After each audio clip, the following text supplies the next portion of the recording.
This kid's gonna be somebody better than anybody ever knew. Then the time come for you to be your own man and take on the world, and you did. But somewhere along the line, you changed. You stopped being you.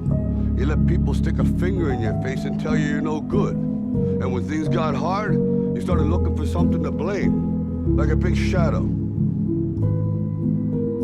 Let me tell you something you already know. The world ain't all sunshine and rainbows.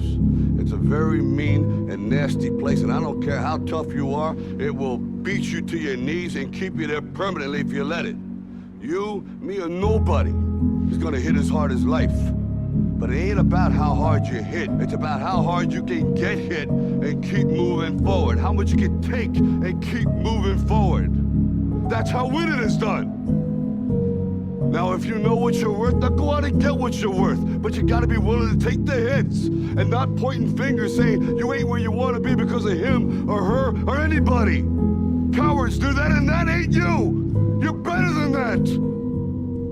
There's a lot of different ways to look at the world from the perspective of like a dude's internal thoughts. And to an extent, I feel like one sort of perspective, which I can get behind pretty well, is that everything that everybody does is just an accumulation and kind of a balancing out of wants, right? Everybody wants some cheddar, so they go to work. Nobody necessarily wants to do their homework, right? So that's negative motivation to do it. But you don't want to fail your class either. That's positive motivation. And then you end up doing it, right? Everybody wants to look like they lift. You know, who doesn't want to be leaner, more muscular, you know, just fit, right? But do people actually want to go to the gym on a consistent basis? No. So for the most part, that want to just chill at home is stronger than the desire to actually go into the gym and work out, which it's kind of like you just have to, some sort of situation just has to push you over the edge to actually get you started, because there are no, well, at least nobody that I talk to who actually likes the gym. There's nobody that every day they go in and they're like, oh, this is the fucking worst. I hate lifting. I hate it.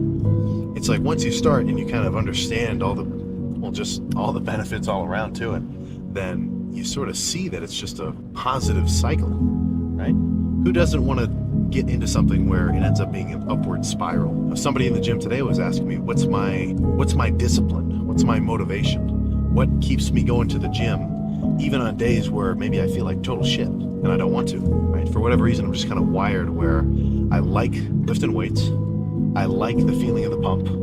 I like making progress, you know, bodybuilding wise, muscle growth wise. I like throwing around a lot of weight. It's cool walking around just being a big dude. It's just all positives for me. So why wouldn't I do it? If you want it, then you can get it, right?